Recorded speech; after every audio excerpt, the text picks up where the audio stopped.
Parfois, on peut devenir suspicieux quant à l'éveil ou la réalisation du soi, ou quand on parle de non-dualité, d'illumination, de choses comme ça. D'union, en fait, aussi. Et on peut devenir un peu suspicieux, c'est-à-dire qu'on en attend un peu plus, parce qu'on s'est fait des images sur l'éveil, sur la réalisation. On s'est construit un monde avec les expériences des autres, avec les expériences de choses qu'on a lues, de choses dont on a entendu le témoignage, ou qu'on a vues aussi parfois, des personnes qu'on a rencontrées. Mais ce qui peut être compris, c'est que les personnes rencontrées, en fait, ce qui est rencontré, c'est pas leur corps. Ce qui est rencontré, c'est le reflet, en fait, de ce que vous êtes déjà. Lorsque vous voyez un maître spirituel ou quelqu'un qui semble être éveillé, la question n'est pas de savoir si cette personne ou cet être est éveillé ou non, et simplement de regarder ce qui suscite, ce qui s'élève, ce qui suscite votre intérêt, et d'observer que par reflet, parfois il y a juste un support pour votre dévotion, un support pour votre abandon, votre dépouillement, un support pour votre compréhension. Mais en réalité, c'est vous-même que vous voyez. Il n'y a que l'un. C'est le soi qui se rappelle au soi, tout simplement, à sa propre nature. Et ces différents reflets se font face pour mieux rendre compte du miroir que vous êtes, immaculé, indestructible, immuable, et en même temps hors de tout qualificatif. Simplement se laisser en paix, se foutre la paix, se laisser tranquille, en fait, une bonne fois pour toutes. D'arrêter de chercher à atteindre quoi que ce soit qui ne serait pas là, puisque ça c'est un monde imaginaire. Laissez de côté toutes les images mentales que vous avez sur la réalisation, sur l'éveil, ou sur quoi que ce soit comme concept. Puisque le problème de rechercher une pensée, c'est que vous allez l'atteindre, en fait, cette pensée. Et cette pensée ne sera qu'un mouvement. Ce ne sera pas une réalisation fondamentale.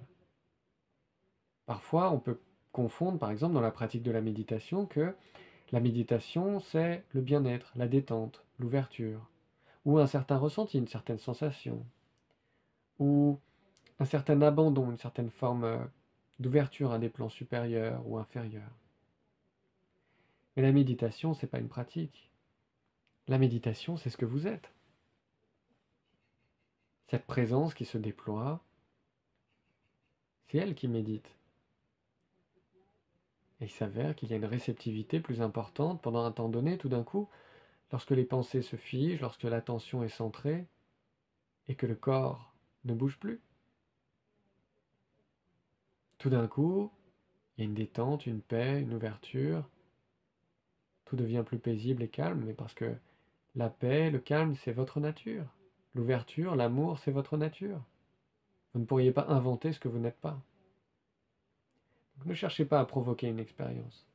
Juste restez tel que vous êtes, ici et maintenant, tranquillement ouvert, paisible, sans chercher quoi que ce soit, juste s'asseoir sans but.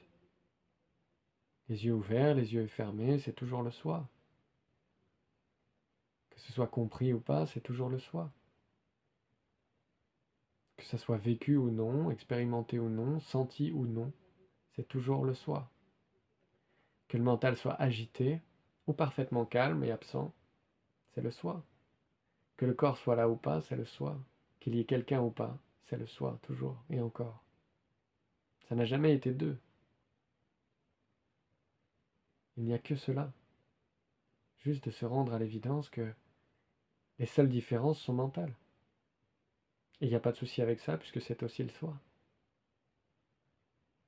Mais la plonger en cette sagesse, en cette évidence d'être, qu'il n'y a que ce qui se passe, ici et maintenant, que tout le reste peut se déposer dans ce silence naturel, tranquille. Qu'est-ce qu'il y aurait d'autre à atteindre que ça? Chercher l'éveil ailleurs que là où il se trouve. Il y a un proverbe, je crois, qui dit que c'est comme vouloir trouver un éléphant en suivant les traces de ses pas. Eh bien, on finit par suivre le chemin la tête en bas, au lieu de regarder qu'en fait l'éléphant, on le voyait déjà, au loin. On n'avait pas besoin d'aller le chercher. Donc il n'y en a pas besoin de suivre les traces de ce que vous êtes. Vous pouvez le faire si vous avez envie, puisque la pratique mène toujours à la non-pratique, la recherche mène toujours à la non-recherche. Mais si vous voulez utiliser la voie directe, comprenez que vous êtes ce que vous cherchez. Que cet amour qui est désiré est votre nature. Cette sagesse, cette réalisation, c'est déjà ce que vous êtes. Il n'y a rien d'autre à réaliser que ce qui se passe ici et maintenant. Tout est là, rien n'est caché. Dans votre expérience concrète et directe, tout est connu sans obstacle. C'est pleinement conscient, et en même temps, ce qui perçoit, ce qui est conscient, ce qui voit, est complètement insaisissable, et emplit tout l'espace, puisqu'il n'y a que cela.